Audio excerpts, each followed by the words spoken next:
With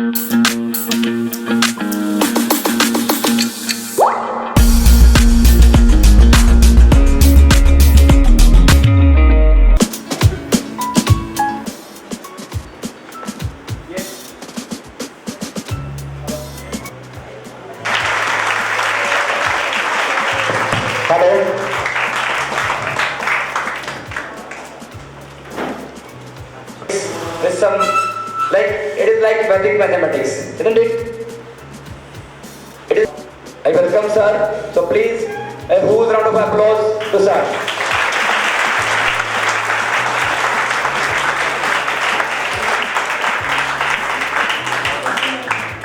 connect हो वो लोग रिसर्च करना, उसके बाद मैं नेक्स्ट क्वेश्चन पूछूंगा आप लोगों से। Indeterminate form, undefined terms, not defined terms और इंफिनिटी, ये चार पॉइंट्स हैं जिनके ऊपर चर्चा करने की जरूरत होती है, ठीक है। और ये ज्यादातर हम लोग 11th 12th क्लास के बच्चों के साथ करते हैं। आप लोग 8th क्लास में हो तो मैं अभी इसको ज्यादा एक्सटेंड नहीं करना चाहूँगा। आप लोगों को अच्छा लगा ये क्वेश्चन? आज के बाद तो पूछेगा आपके सिर पे बाल कितने हैं, तो आंसर इनफाइनाइट है। पता है? पता है?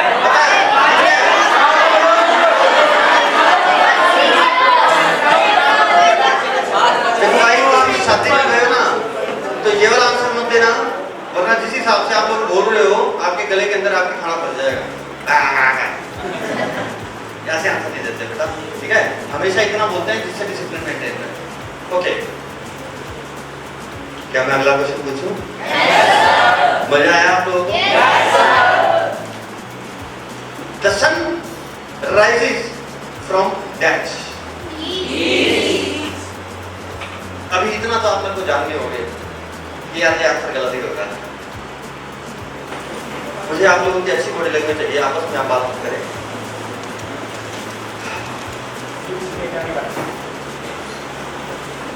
Okay, the sun rises from dash. पहली बात, कुछ साइंटिस्ट का मानना यह है कि सन राइज नहीं करता, ठीक है, क्योंकि ये घूमने फिरने का चक्कर है, कभी धरती घूम रही है, सूरज घूम रहा है, ठीक।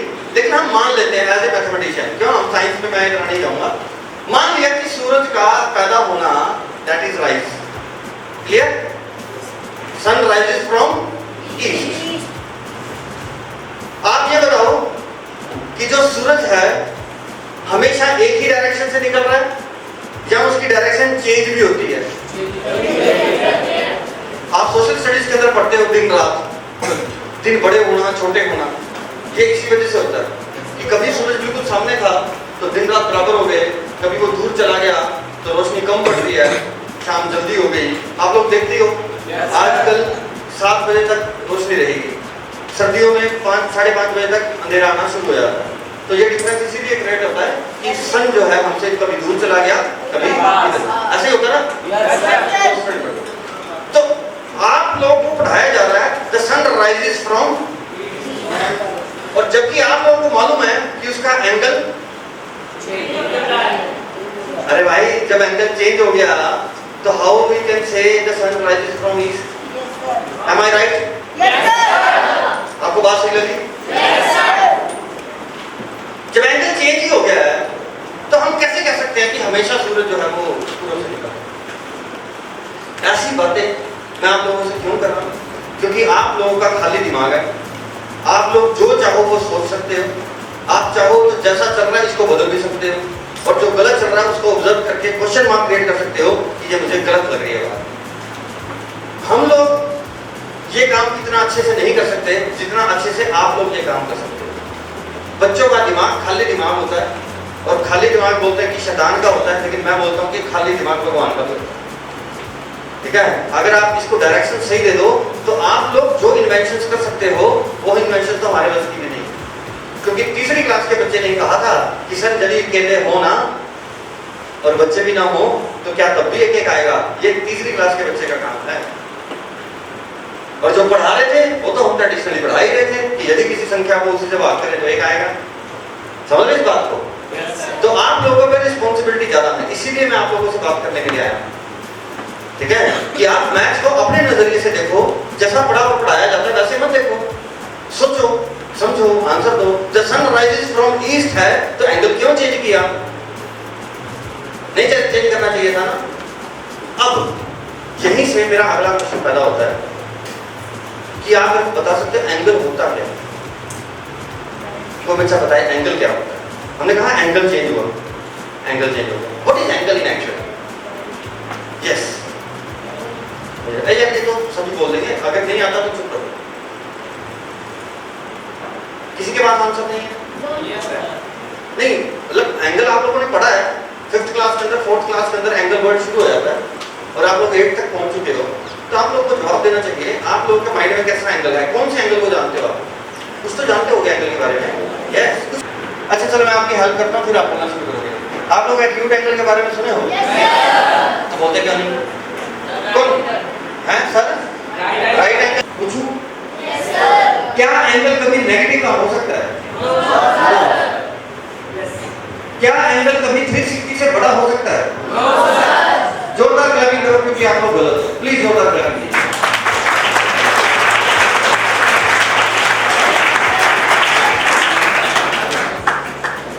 आप लोगों ने नेगेटिव एंगल कभी नहीं देखा, आप लोगों ने 360 से बड़ा एंगल कभी नहीं देखा। देखना चाहोगे? Yes sir. मुझे एक बच्चा चाहिए। हेलो हेलो, बात क्या है? बात हाँ, आप लोगों ने किताबों के अंदर पढ़ा होगा, सुना होगा कि जब दो लाइनें आपस में टकराएंगी तो एंगल बन जाएगा। M I right? Yes sir. आप लोगों ने यह भी सुना होगा जहां दो रेस टकराएंगी तो एंगल बन जाएगा। आप लोगों ने यह भी सुना होगा कि सूरज से जब किरणें निकली तब भी एंगल बन रहे हैं। ये सब सुना होगा आप लोगों ने। असल में ये एंगल की डेफिनेशन नहीं है। एंगल टकराना नहीं है, एंगल पैदा होना भी नहीं है, एंगल रोटेशन है। Come on, angle rotation. आओ मैं तुम लोगों को सारे के सारे एंगल दिखाऊं। पता है ये फिक्स पॉइंट है इसका कंधा, और जो ये इसका हाथ है ये है एरो। यानी मैंने क्या पकड़ी हुई है? एक रे। कम ऑन, मैंने क्या पकड़ी हुई है? एक रे। ये हाथ मैं ऊपर भी लेके जा सकता हूं और नीचे भी। ठीक हो गया? जिससे एंगल क्रिएट होते हैं। अब जब मैं इस हाथ को ऊपर लेके जा रहा हूं तो मेरे लिए ये हाथ जो है एंटी क्लॉकवाइज चल रहा है। कम ऑन, क्या चल रहा है? Anti clockwise. यहां पे था ये 0 डिग्री पे, ठीक? एंटी क्लॉकवाइज जब मैंने इसको चलाया तो मैथमेटिशियंस कहते हैं कि ये पॉजिटिव एंगल होगा। क्या होगा? पॉजिटिव। ये 0 से ये वाइपर गाड़ी साफ कर रहा है, देख रहे हो? ओके, ये 0 है, ये क्या है? नीचे लाइन है, तब भी आपके मुंह से क्या निकला? तो लाइन ने एक चाहिए कि दो? एक। यही लाइन जब यहां चली जाएगी तो इस रे ने कितना एंगल क्रिएट किया? 90 डिग्री। बात समझ में आई? नहीं आई? आ गई? अच्छा अब बताओ आप लोग, ये एंगल कितना है? ये 30 डिग्री मान लो, ठीक है जी? मान लिया। ये कितना है? -30 डिग्री। जोरदार क्लैपिंग करो अपने लिए। माइनस एंगल दिखाई दिया? ओके, आओ बाकी एंगल भी देखते हैं। यहां तक। अब आप ये देखो कि आपको 0 डिग्री और 360 डिग्री में भी फर्क दिखाई दे रहा है। यहां पे जो ये एंगल था ये कितना था? 0। ये एंगल कितना है? 0। ये कितना है? 360। फर्क दिखाई दिया 0 और 360 में। रोटेशन, एक रोटेशन कंप्लीट करके जब यहां आए, ये वही जगह पे पहुंचे हैं और वही प्लेस कभी 0 है तो कभी 360। ओके, ये 0 है, ठीक? तो घूम के आए 360, और अगर मैं ऐसे घूम के आता -360। सही है?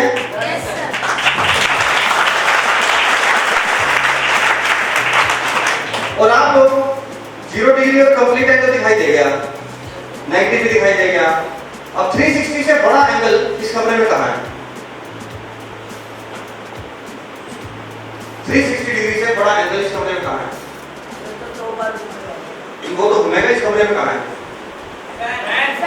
जोरदार क्लैपिंग करो बेटा।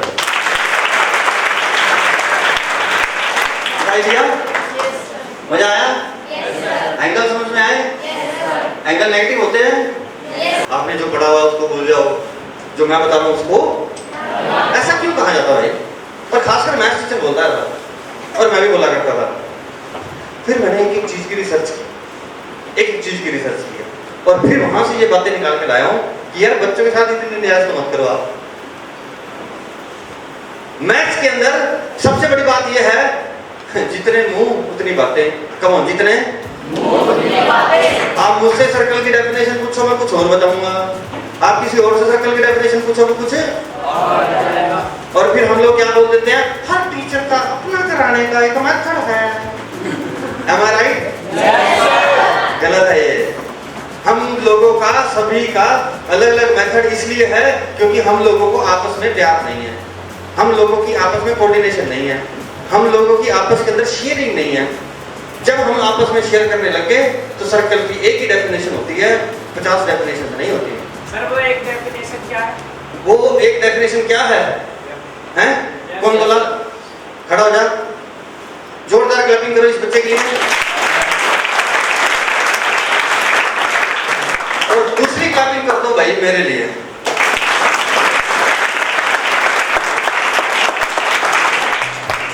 इसको बोलते हैं पढ़ना और पढ़ाना।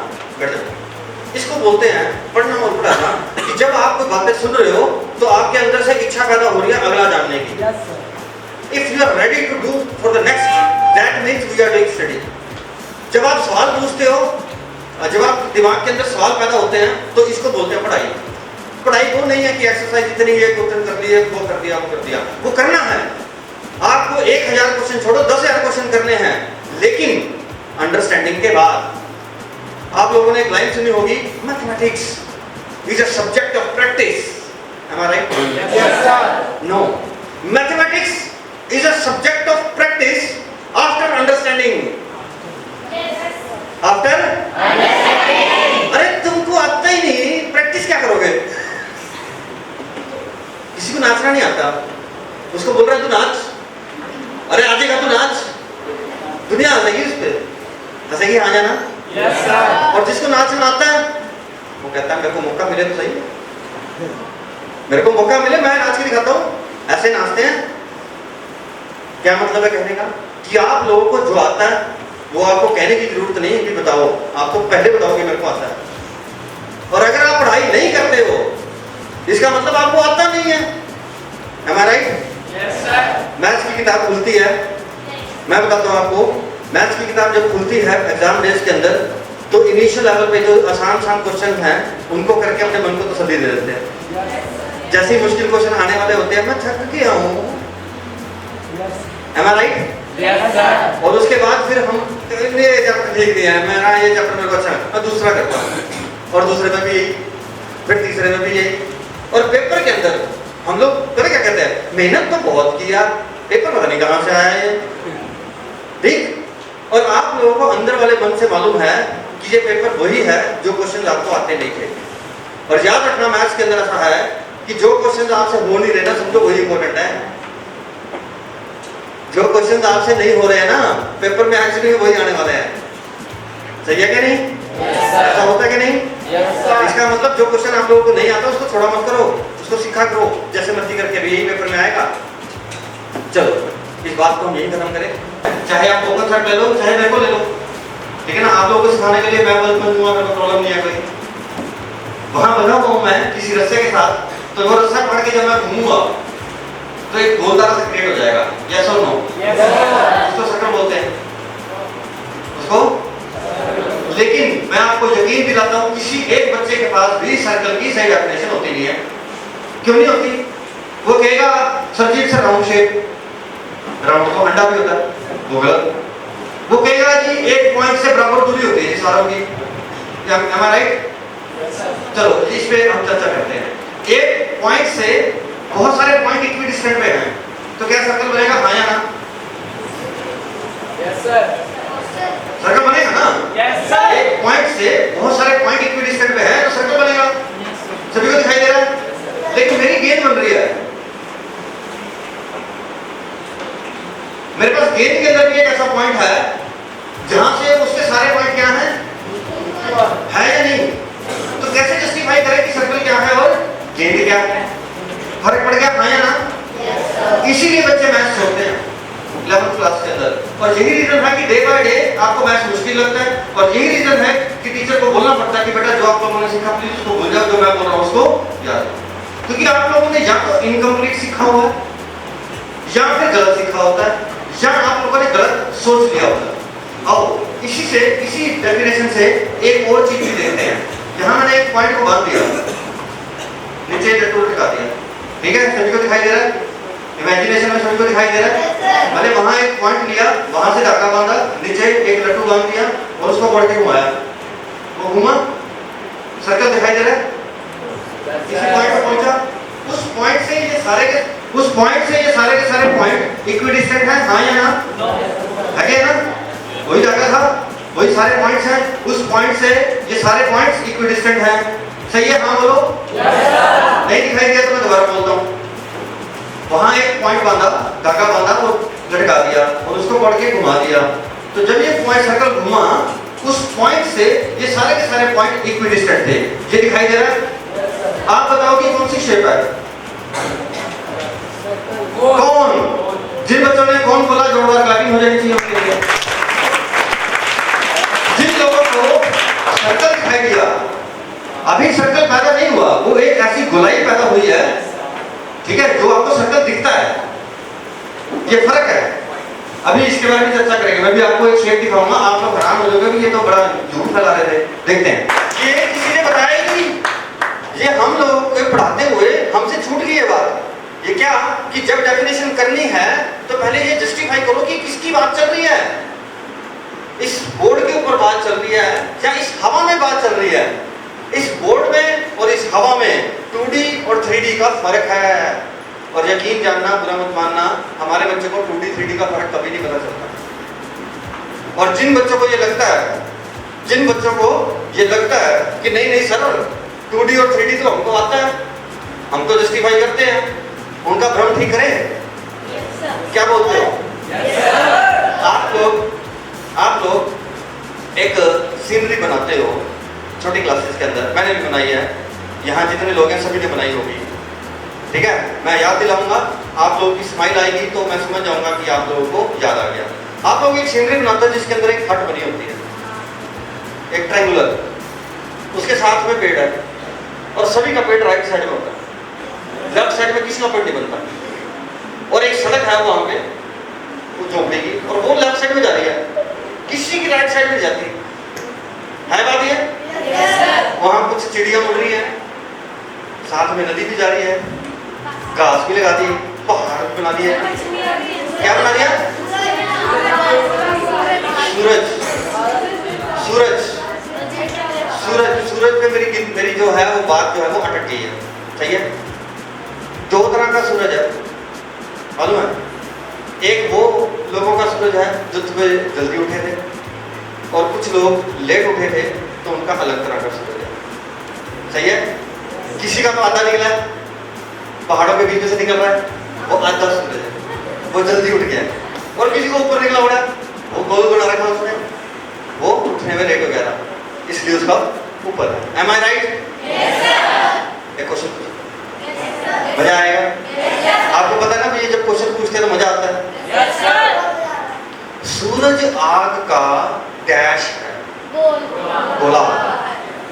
सूरज आग का अब 2D और 3D का फर्क देखना आप। जब आप सूरज बनाए तब आपने एक सर्कल लिया और बीच में कलर कर दिया, सही है? सही है? हाँ बोलो। अगर उसी बच्चे को आप बॉल बनाने के लिए बोलो गेंद, तो आप बॉल कैसे बनाते हो? आपकी आवाज से मुझे पता चलना चाहिए यस और नो में कि मैं ठीक बोल रहा था या गलत। आप लोग सर्कल बनाते हो और बीच में एस डालते हो। क्या आज तक कोई ऐसा बच्चा है जिसने गेंद बनाई सिर्फ सर्कल बनाया? मालूम है क्यों? Difference between 2D and 3D यहीं से पता चलता है। जिस चीज को बच्चे ने पकड़ के देख रखा है ये गेंद तो 3D है भाई, जिस बॉल को बच्चे ने पकड़ के देख रखा है ये तो 3D है, वो बोर्ड के ऊपर कभी भी 2D शेप बनाता ही नहीं। और सूरज को आप लोगों ने कभी जाके नजदीक से नहीं देखा, सिर्फ किताबों में पढ़ा कि ये गोला है, और आप कभी गोला नहीं बनाते, आप हमेशा सर्कल बनाते, circle is 2D, ball is 3D।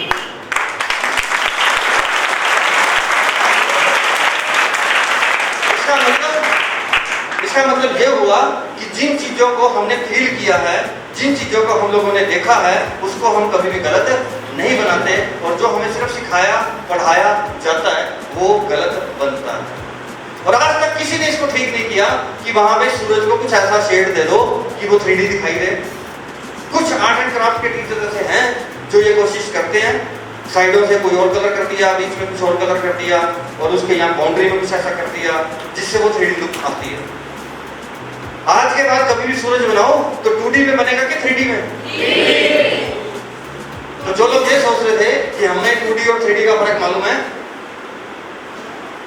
और यही 2D 3D अगर आप थोड़ा सा याद रख लो, आपकी सारी डेफिनेशंस ठीक हो सकती हैं। आपकी सारी डेफिनेशंस। ये सर इसको चलाने के लिए है लेना मार्कर वगैरह। मैं आप लोगों के सामने एक शेप बनाऊंगा, ठीक है ना?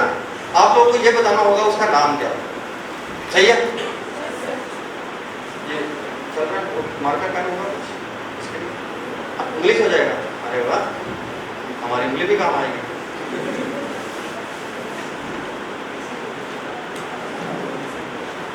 मुझे टाइम बता देंगे।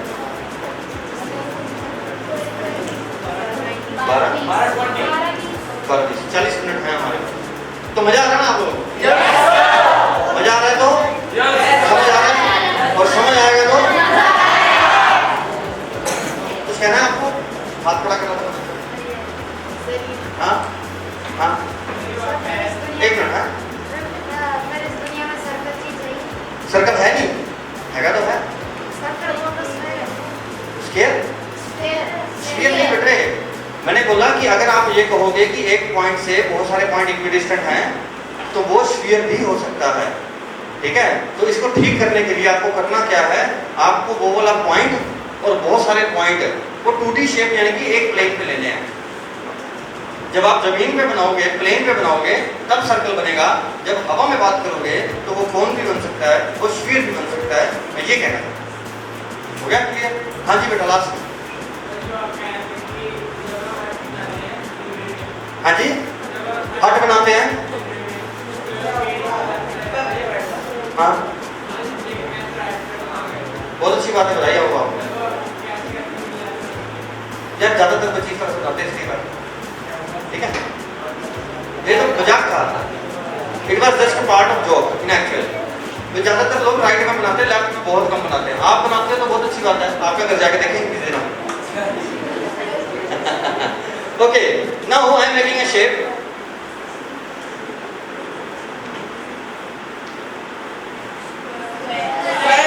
जोरदार क्लैपिंग करो अपने लिए, क्योंकि ये आंसर। अब मैं अपनी बात को जस्टिफाई करता हूँ। मैं अपनी बात को जस्टिफाई करता हूँ।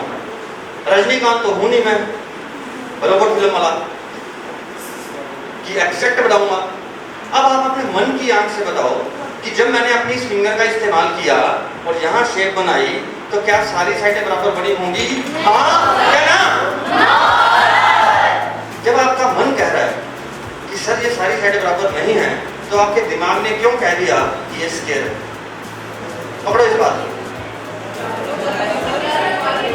क्योंकि हम लोगों को यही पढ़ाया जाता है कि ये शेप स्केयर होती है। गलत। यही रीजन है कि 9th क्लास के अंदर आके बच्चे को एक भी डेफिनेशन नहीं आती ढंग से।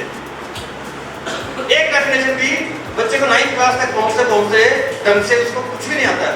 अगर आप कुछ भी पूछ लो, सर्कल मैंने क्या पूछा है, आसानी से एक फिगर पूछा है, वो भी गलत है। दैट मीन्स कि हम 1 से लेके 8 तक जो पढ़ाए और जो पढ़े वो गलत था। यस हाँ जी, क्या बोला? हाँ बताएंगे ना, इसी के तो पहले लेते हैं हम। बैठ जा।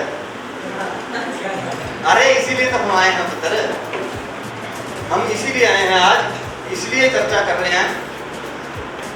कल मैं आया, कल भी मैं आया था यहाँ, किसी ने देखा मुझे मेरे यहाँ? मैं कल भी यहाँ आया तो मेरी आंखों में पानी आ गया था, आंसू। मालूम है क्यों? गेट के बाहर एक फादर खड़े हैं और उनका एक बच्चा है जिसको शायद वो छोड़ने आए थे या मिलने आए थे, मुझे नहीं मालूम। तो वो पापा जाने के लिए रेडी थे और वो बच्चा अपने पापा के साथ ऐसे से रो रहा था। तो उसको देख के मेरे को रोना आ गया। क्यों? मैं सोचा, मैं कहा यार ये पेरेंट्स कैसे अपने दिल में पत्थर रख के अपने बच्चों को बोर्डिंग स्कूल में डालते हैं ताकि हमारा बच्चा कुछ बन सके। मैं ठीक बोल रहा हूँ? किसी माँ बाप का दिल नहीं करता अपने बच्चे को अपने स्कूल रखने का, ठीक है ना? आप लोग भी बड़ी इमोशनली अपने आप को सेटल करते हो, अपने दोस्त बनाते हो, तब जाके कहीं सेटिंग हो पाती है। तो इतना स्ट्रगल और इतनी मेहनत अपने इमोशंस के साथ हम लोग करते हैं सिर्फ इसलिए कि आप लोग कुछ बन सको, ठीक है? तो अगर हम लोग अपने प्रोफेशन के साथ पूरी ईमानदारी रख रहे हैं तो आप लोगों की भी रिस्पॉन्सिबिलिटी है कि आपके माँ बाप ने यहाँ पढ़ने के लिए जो भेजा है आप उसको 100% करें। जब आपकी पढ़ाई 100% है, आप शरारत करो, आप खेल कूद करो, कोई चक्कर ही नहीं, वो भी हमारी इम्प्रूवमेंट है। शरारत करना भी एक आर्ट है, ठीक है? लेकिन आपकी पढ़ाई का कोटा पूरा होना चाहिए। उसके बाद आपके माँ बाप ने जो मेहनत की है,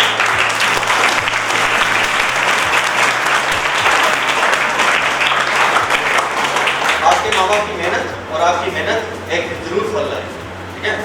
ओके, तो इस शेप में आपको समझ आ गया कि मैं अमन सर हूँ, रजनीकांत नहीं हूँ, तो एग्जैक्ट शेप मुझसे कभी भी नहीं बनेगी।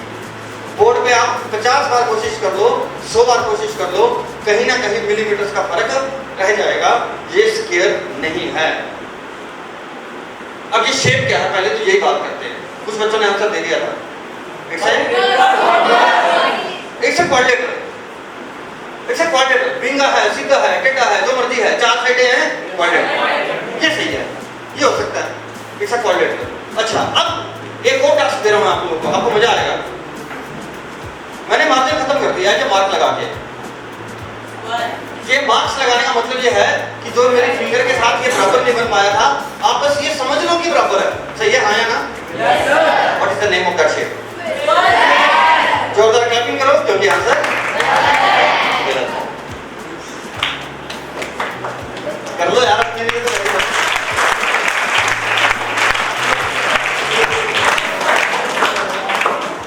नोटिस करो इस बात को, नोटिस करो इस बात को कि अभी तो सर्कल और स्क्वायर की चर्चा हुई है। अगर मैं टीसी वाले बेड पे चला गया तो मैथ्स कहाँ चला जाएगा आपको पता भी नहीं चलेगा।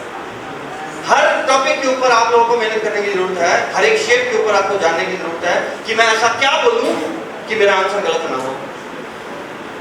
मैं 9th क्लास के अंदर जब भी पेपर बनाया, एक क्वेश्चन डालता हूं मैं फिल इन द ब्लैंक्स में या एमसीक्यूज में, अ quadrilateral whose all sides are equal is dash।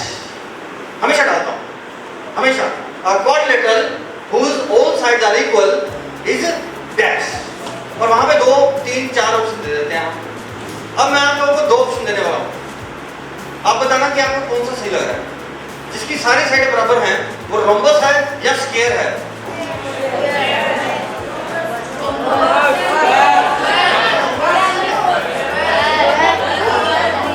Rhombus. जब मैंने ये जस्टिफाई किया कि सारी साइडें बराबर हैं तो उसका नाम क्या होगा जनाब? रोम्बस। और कोई गलत नहीं कर सकता इसको। अब अगर मैं कहूं कि इसका एक एंगल 90 है, ये लीजिए, अब क्या है? तो डेफिनेशन ऑफ स्क्वायर क्या रहेगी? अ quadrilateral whose all sides are equal and one angle is 90, या ईच एंगल कह सकते हो आप। वन एंगल कह दोगे तब भी, ईच एंगल कह दोगे। जब ईच एंगल 90 होगा, सारी साइडें बराबर होंगी, तभी वो स्क्वायर होगा, वरना वो स्क्वायर नहीं होगा। और 8th क्लास के अंदर टाइप्स ऑफ क्वाड्रिलेटरल चैप्टर है, सभी को मुश्किल लगता है। सही कह रहा हूं मैं? बस लगना ही है मुश्किल। आप लोगों को डेफिनेशन तो आती नहीं। आपके सामने एक शेप बनाई गई है, आपको पता ही नहीं है उसकी डेफिनेशन क्या है, तो वो मुश्किल लगेगा। क्या रेक्टेंगल को स्क्वायर बोल सकते हैं? क्या स्क्वायर को रेक्टेंगल बोल सकते हैं? गलत। पहला आंसर सही था आपका। रेक्टेंगल को आप स्क्वायर नहीं बोल सकते, लेकिन आप स्क्वायर को रेक्टेंगल बोल सकते हो। समझ रहे हो इस बात को? ये फर्क कैसा है, ये मैं एक लाइन के साथ यह बात खत्म करूंगा। अगर मेरे गुण, जितने भी मेरे गुण हैं, मेरे ब्रदर में आ जाएं, जितने भी मेरे गुण हैं, अगर इसके पास हैं तो आप इसको भी अमन सर बोल सकते। समझ आ रही बात? ये मेरी तरह दिखे, इसकी मेरी जितनी उम्र हो, ये मेरी तरह मैथ्स टीचर हो और ये मेरी तरह ही बातें करे, तो इसका मतलब ये नहीं है, ये मैं ही हूँ। तो जब एक बंदे के पास वो सारे गुण हैं जिस नाम से आप उसको पुकारना चाहते हो, तो इसका मतलब वो वही है, कह सकते हैं। A square can be rectangle, क्योंकि रेक्टेंगल के पास क्या है? ऑपोजिट साइड्स इक्वल, स्क्वायर के पास भी है। रेक्टेंगल के पास क्या है? डायगोनल्स इक्वल, स्क्वायर के पास भी है। रेक्टेंगल के पास क्या है? ऑल एंगल्स आर 90, स्क्वायर के पास भी है। तो ऐसी कोई चीज स्क्वायर के पास नहीं है जो रेक्टेंगल के पास है। समझ रहे इस बात को? तो स्क्वायर को हम रेक्टेंगल बोल सकते हैं, लेकिन रेक्टेंगल को आप स्क्वायर नहीं बोल सकते, क्योंकि रेक्टेंगल की ऑपोजिट साइड इक्वल हैं, लेकिन स्क्वायर में ये नामकरण बदलता है। चलो इस बात को हम यही खत्म करें, ठीक है? सर मेरे पास पेजेस थे वो प्लीज आप बच्चों में डिस्ट्रीब्यूट कर दें। इतना मैं ये पेजेस ना एक ही लाइन में डिस्ट्रीब्यूट कर दूं और शोर ना हो, इतना मैं एक और बात कर लेता हूँ। गर्म, हाँ जी, हाँ सर, तो हमारे पास पेपर में क्वेश्चन आता है कि जब हम नंबर को डिवीजन करते हैं तो सर हम आंसर वन लिखते हैं। दोनों आंसर गलत है। जब भी आपको क्वेश्चन आएगा पेपर में, प्लीज, बहुत अच्छा क्वेश्चन पूछा आप लोगों ने, बैठो। बेटी ने क्वेश्चन पूछा है कि अगर आपने कहा कि किसी नंबर को उससे डिवाइड करें तो 1 नहीं आता, लेकिन अगर पेपर में क्वेश्चन आ गया तो क्या आंसर लिखें? सही है क्वेश्चन? क्वेश्चन सभी को समझ में आया? Yes, sir. बिल्कुल ठीक कह रहे हो। जब भी पेपर में क्वेश्चन आएगा तो आपको वहां पे लिखा आएगा if a number is divisible by itself except 0, except 0. x minus 3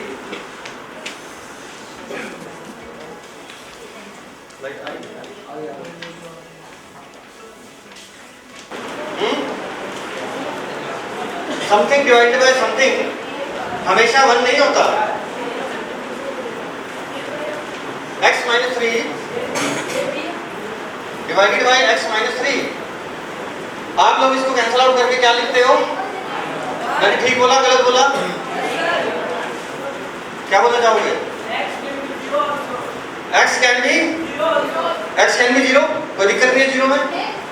अगर x 0 होगा तो -3 डिवाइडेड बाय -3 आंसर 1 आएगा, उसके लिए तो ठीक है ये। x की वैल्यू क्या नहीं होनी चाहिए? 6। आपने कौन सी बोली? 3 के लिए जोरदार क्लैपिंग कर दो। अगर आपने ये 11th क्लास का टॉपिक है, 11th क्लास का, ठीक है जी, जो ये 8th क्लास का बच्चा आंसर दे रहा है। अगर x की वैल्यू 3 हो गई तो 3 - 3 न्यूमिनेटर में क्या आएगा? और डिनोमिनेटर में भी क्या आ जाएगा? तो फिर वो रामानुजन वाली बात आ जाएगी ना, केले तो है नहीं, बच्चे भी नहीं है। समझ रहे हो? तो बेटा जी जब आपको कहा जाए कि x - 3 डिवाइडेड बाय x - 3 तो आंसर 1 नहीं है। किताब में देखो आप, लिखा होगा वहां बुक में, कभी भी डिनोमिनेटर में ऐसा आ जाए ना 1/x - 3 तो वो बोलते हैं x काट ली। वो क्या बोलते हैं? डिनोमिनेटर के अंदर भी आप 0 नहीं लिख सकते। ठीक है, ये छोटी छोटी बातें हैं जो स्किप हो जाती हैं, हमें ध्यान देने की जरूरत है। समझ में आया? अभी आप लोगों के पास एक्टिविटी पहुंच चुकी है सभी के पास? Yes sir. कोई ऐसा बच्चा जिसे पेज नहीं मिला? सभी को मिल गया।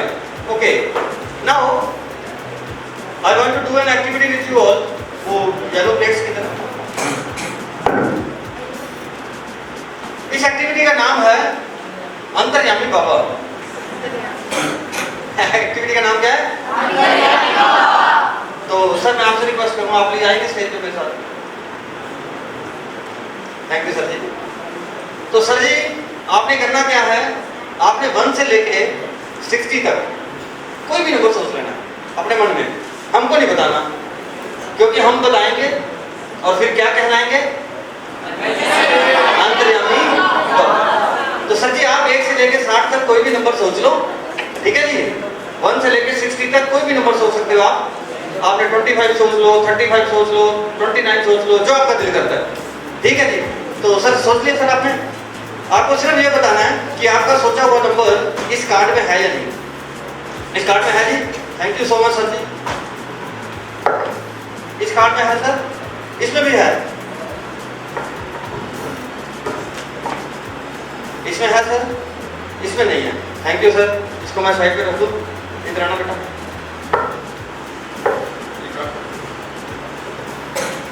इस कार्ड में है सर, इसमें भी है, इसमें है सर। थैंक यू सर जी। इसमें भी नहीं है सर जी ने 35 सोचा था।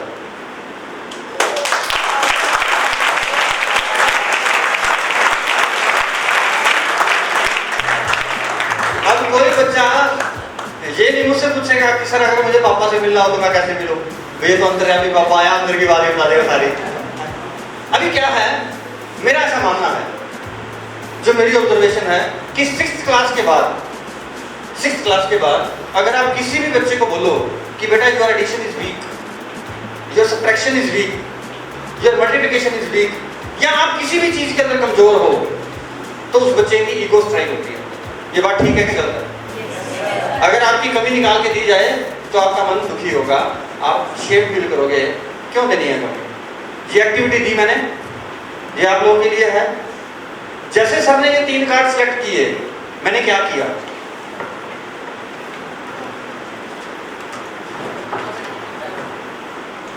मैंने इस कार्ड के पहले 3 नंबर्स का ऐड कर दिया। मैं चला ऐड करो, 32 + 1, कम ऑन, 32 + 1, 33 + 2। जो कार्ड आपने सिलेक्ट किए, मैंने उसके फर्स्ट लेटर्स को ऐड किया और आंसर आ गया। समझ में आया? अब आप ये एक्टिविटी मेरे साथ कर सकते हो। कोई और बच्चा करना चाहेगा? हाँ हाँ, ये बनते कैसे हैं? सर जी ने तो पूरी क्यूरियोसिटी वाली बात की है, मुझे भी बताएंगे कि बनते कैसे हैं। पैटर्न हमने बनाया है इसको इस ढंग से। आ जाओ बेटा, आ जाओ, बड़ी लड़ाई लंबी ले रहे थे आप, आ जाओ आ जाओ आ जाओ, बाकी आ जाओ। सर आप लोग दोगे, क्या बोलते हो? सही है ना? आपने करना क्या है, 1 से लेकर 60 तक कोई भी नंबर सोचना है। सोच लिया? बताना नहीं है मेरे को, और सच बोलना है। झूठ बोलोगे माता रानी पाप लाएगी। हाँ, कभी मैंने झूठ बोल दे पर हो ही ना। मैं आपका सोचा हुआ नंबर क्या इस कार्ड में है? Yes, thank you. इस कार्ड में है जी, इसको नीचे रखो। इसमें है बेटा जी, थैंक यू। इसमें है जी, करो यार। Yes sir.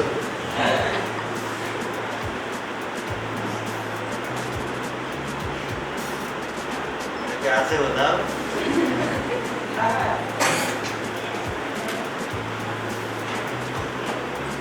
अभी हम लोगों ने 3 कार्ड सिलेक्ट किए हैं, जिनके अंदर इन्होंने बताया कि इनका आंसर है। हमने 3 कार्ड सिलेक्ट किए हैं जिसमें एक बच्चे ने कहा कि मेरा आंसर है। आप लोग ऐड करके बताओ इन फर्स्ट लेटर्स को कि इस बच्चे ने क्या सोचा।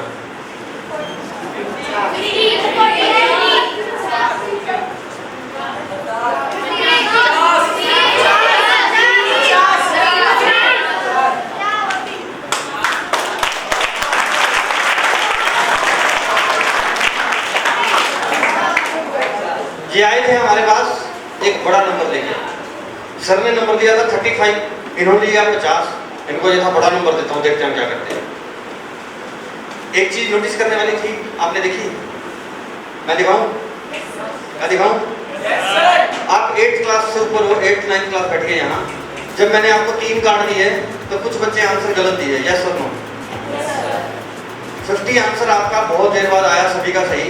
बीच में कोई बोल रहा था 48, कोई बोल रहा था 49। M I right? बस यही मेरा काम है, आप लोगों को आपकी कमी दिखाना कि जैसे जैसे हम हायर क्लासेस के अंदर जाते जा रहे हैं, हमें ओरल प्रैक्टिस ऑफ एडिशन है ही नहीं। अगर कहीं करनी पड़ जाए तो वो गलत हो जाती है हमसे। तो कौन सा मैथ पढ़ रहे हैं हम? थैंक यू बेटा, इसको रखोगे। आप लोगों से एक और बात शेयर करूं? दिल कर गया, दिल करके आपको बात शेयर करनी है। उसके बाद इस रामानुजन मैजिक स्केयर की बात करेंगे, ठीक है? एक बार क्या हुआ, ये बात मैं उन लोगों से शेयर करता हूँ जहाँ मेरे को मजा आए, ठीक है? जहाँ मेरे को अच्छा लग रहा होता है वहाँ शेयर करता हूँ कि यहाँ ये बात करने वाली है।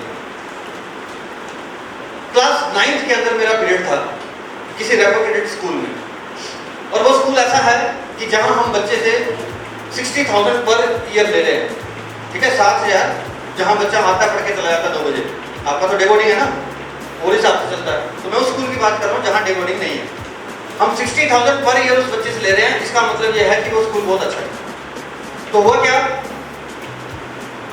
9th क्लास के अंदर मेरा 4th पीरियड था, तो जैसे ही मैं उस पीरियड में गया क्लास के अंदर, तो एक टीचर बाहर आए, अमन सर, इसको बच्चे को मैंने क्लास से बाहर निकाला है, आप इसको अंदर नहीं बिठाओगे।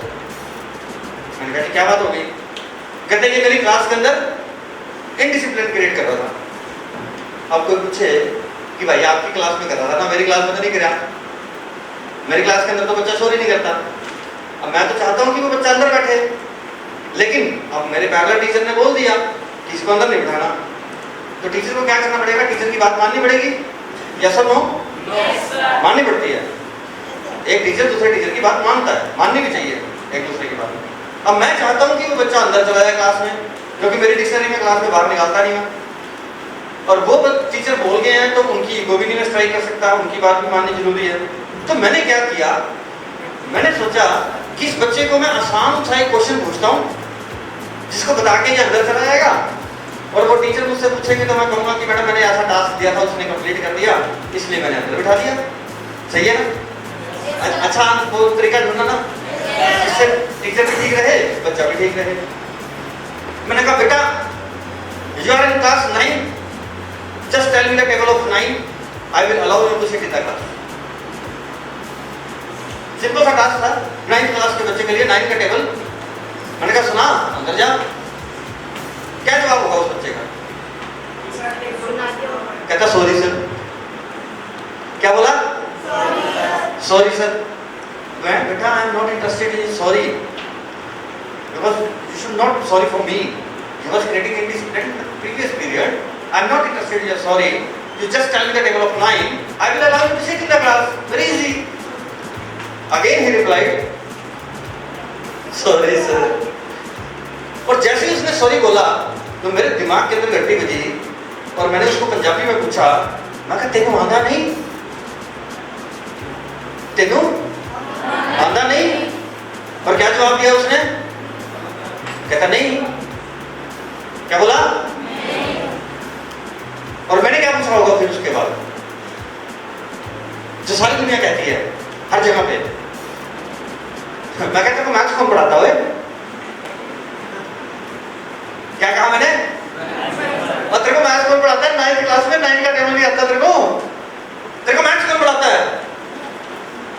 कहता जी तुसी। कहता जी तुसी। और ये बात आज तो मैंने आप लोगों को बड़ी खुशी खुशी बताई, यकीन जानना ईमानदारी वाली बात है, क्योंकि मैंने बताया कि ये बात मैं बहुत कम लोगों से शेयर करता हूँ जहाँ मुझे मजा आए। उस दिन खाना नहीं खाया मैंने दोपहर, उस दिन मैं खाना नहीं खा पाया था, ये सोच के कि अमन तेरे 9th क्लास का बच्चा 9 का टेबल नहीं सुना सकता, कौन सा मैं पढ़ा रहा तू कहता है तेरे जैसा अच्छा टीचर नहीं है कोई। हम अपने आप को बोलते हैं ना कि मैं बहुत अच्छा मैथ्स टीचर हूँ, मैं भी बोलता हूँ अपने आप को, हर बंदा बोलता है I am a very good teacher, I am a very good maths teacher. अरे कौन सा अच्छा टीचर है मन? तेरी 9th क्लास के बच्चे को 9 का टेबल नहीं आता। मन बड़ा दुखी हुआ, बहुत परेशान हुआ। तो फिर मैंने बच्चों से बात की, मैंने कहा यार मेरा मन बड़ा दुखी है। कहते सर क्या बात होगी? मैं कहा ये बात हुई है। मैं कहा यार तुम लोग एक काम करो, टेबल्स याद करो। मैं 9th को पढ़ा रहा था, 10th को पढ़ा रहा था, 8th को पढ़ा रहा था, तीनों क्लासेस के अंदर मैंने बच्चों को कहा कि यार तुम टेबल याद करो, जब तक तुमको टेबल नहीं आते ना मेरा मन संतुष्ट नहीं होगा। सही है गलत है? अब बात यह है कि हमारे पास टीचर्स के पास पहली टाइम नहीं है, हमारे ऊपर सिलेबस का कंप्लीशन का, टेस्ट चेकिंग का, नोटबुक चेकिंग का बहुत प्रेशर होता है। एक मैथ्स टीचर के लिए काम बहुत मुश्किल है, आसान नहीं है। तो मैंने सोचा मैं यार क्या करें, टाइम तो है नहीं। तो मैंने कहा अमन तू खाना खाता है ना, बस जब तू खाना खाना है ना तब 2-3 बच्चे अपने पास रख लिया कर, उनसे टेबल सुना। यकीन जानना 6 महीने लगे थे मेरे को, 6 months। और तब मेरे को पता चला एक रेगुलर मैथ्स टीचर एक दिन के अंदर 150 बच्चों को पढ़ा देता है, क्योंकि 4-5 क्लासेस तो लेती हैं हम। एक क्लास के अंदर एवरेज 30 बच्चे हुए तो 150 बच्चा एक दिन में पढ़ाते हैं। मैंने उनको 1 से लेकर 30 तक के स्क्वायर्स याद करने को बोला और 1 से लेकर 15 तक के क्यूब्स याद करने को बोला। मैंने कहा ये 3 टास्क मैं आपको दे रहा हूँ, आप लोगों ने मुझे सुनाने हैं, कल्ला कल्ला बच्चे से मैं सुनूंगा। और बच्चों ने सुनाए, मेरे पास रिकॉर्ड था कि सभी बच्चों ने सुनाए। अब मेरा आप लोगों से एक प्रश्न है, अगर आप लोगों को 1 से लेकर 30 तक के टेबल्स याद हो जाए, 1 से लेकर 30 तक के स्क्वायर्स याद हो जाए और 1 से लेकर 15 तक क्यूब्स आते हो, तो क्या कैलकुलेशन का 60% प्रॉब्लम आप लोगों का सोल्व होता है? यस। और कौन कर रहा है इसके ऊपर काम? कोई भी नहीं कर रहा। Please don't mind. अगर मैं कहूं कि 1 से लेकर 30 तक का कोई टेबल सुना सकता है यहाँ आके, तो मेरे को लगता है कि बच्चा मिलेगा मेरे को। सर समझ पा रहे हो मेरी परेशानी? समझ पा रहे हो? हम लोग अपना मैथ्स तो ठीक करना चाहते हैं, लेकिन उसके ऊपर काम नहीं करते हैं। सही है ना? शेप्स के ऊपर काम नहीं किया, टेबल्स के ऊपर काम नहीं किया, कैलकुलेशन पार्ट के ऊपर काम नहीं हुआ। क्यों? क्योंकि हम लोग सिर्फ मार्क्स ओरिएंटेड रह गए। हमारी क्लास के अंदर मार्क्स कितने आ रहे हैं, हम लोग सिर्फ यही सोचते रह गए। हमें कितना गणित आता है इसके बारे में हम बहुत कम सोचते हैं। मेरी बात समझ आ रही है? मैं ठीक बोल रहा हूँ, गलत बोल रहा हूँ? तो बेटा जी इसके ऊपर विचार करो और टेबल्स को याद करने का आसान तरीका बताऊं? आप लोगों को टेबल्स की प्रैक्टिस होती रहे, याद रहे, बताइए। लेकिन याद रखना, एक दिन ऐसा भी होगा जिस दिन 23 तारीख आएगी,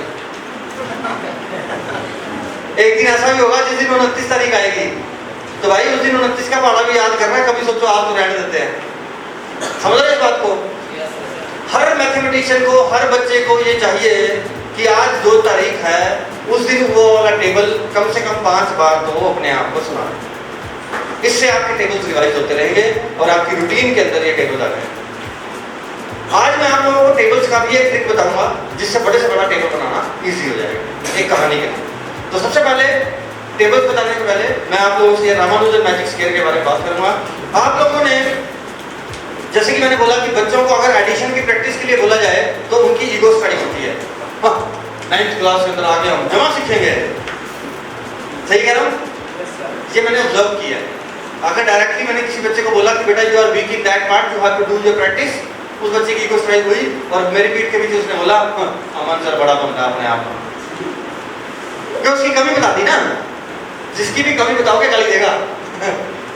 ये उसूल है यहाँ। ओके सर, मार्केट वगैरह होगा? मार्केट मिल जाएगा? हाँ जी, हाँ, thank you sir. Okay, now you all are having pages on which Ramanujan magic square activity is there. ठीक, आप लोग अपने नंबर के साथ करना, लेकिन एक नंबर हम ऐसा चूज करते हैं जो पूरी क्लास के लिए हो। ठीक है? बात गलत है? और कोई थक गए हो? Okay, now the pattern is written on the page, that is ABCD then DCBA। सही है? तो वो है कैसे, इंप्लीमेंट कैसे होगा? जो आगे बॉक्स बना हुआ है वहां पे आप कोई भी 4 नंबर्स लिख सकते हो, पॉजिटिव, नेगेटिव, जीरो, अपनी डेट ऑफ बर्थ, कुछ भी 4 number, single digit, double digit, triple digit, जो दिल करता है। क्लियर? मेरी बातों को स्टेप्स में सुनना, ठीक है, और अपने माइंड में बिठाना, फिर मैं अगली बात बोलूंगा। मैं रिपीट कर रहा हूँ, जिन बच्चों ने मेरी बात को ढंग से नहीं सुना, कोई भी 4 नंबर ले सकते हो, पॉजिटिव भी ले सकते हो, नेगेटिव भी ले सकते हो, single digit, double digit, triple digit, जैसे मर्जी लिए जा सकते हैं। लेकिन काम को आसान बनाने के लिए मैं अपनी तरफ से 4 नंबर ले रहा हूँ, 5, 4, 7, 9, अपनी तरफ से ले लीजिए। कोई दिक्कत किसी को? ये है ABCD। क्या है ये? ABCD। अब आप लोग मुझे बताओगे, अगर नेक्स्ट लाइन के अंदर ABCD की जगह DCBA लिखा हुआ है तो मुझे यहाँ क्या लिखना चाहिए? 9। क्लियर? देन उसके बाद क्या लिखा हुआ है?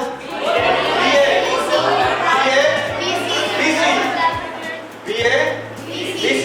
That means 4, 5, 9, 7। Am I right? Yes, sir. तो लास्ट के लिए हेल्प करो मेरी। 7, 9।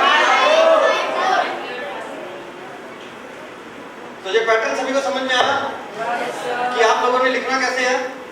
ABCD, DCBA, BADC, CDA। Clear? अब करना क्या है? इस टीम के अंदर 16 मेंबर हैं। 4 4 जा। इस टीम के अंदर भी कितने मेंबर हैं? 16। इनकी लड़ाई करा दो। एडिशन सब्ट्रैक्शन की लड़ाई है, मेरे को एडिशन सब्ट्रैक्शन कम आता है, मेरी हेल्प करना। ओके, तो पहला बंदा पहले के साथ 5 + 0 5 + 0 5। Next 4, next 4 7 9। सही है? आगे भी हेल्प करो, मेरे को एडिशन कम आता है। 9 + 1 10। 1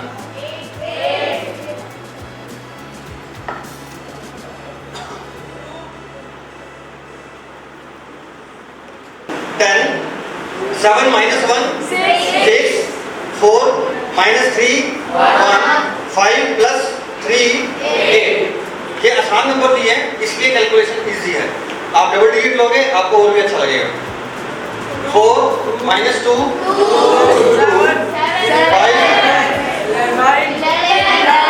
9 + 2 11। ओके, लास्ट वाला 7 + 1 8 9 - 1 8 5 + 1 6। थैंक गॉड, मेरी मेहनत थोड़ी सी कम हुई।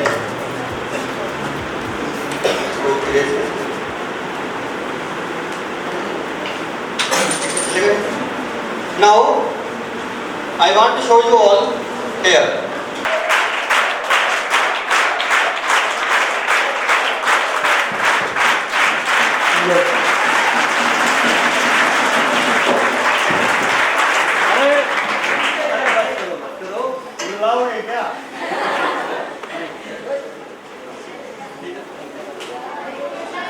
पूरा वीडियो देखने के लिए और लेटेस्ट एग्जाम अपडेट्स जानने के लिए डाउनलोड करें कैरियर डिफेंस स्कूल का एंड्रॉयड ऐप।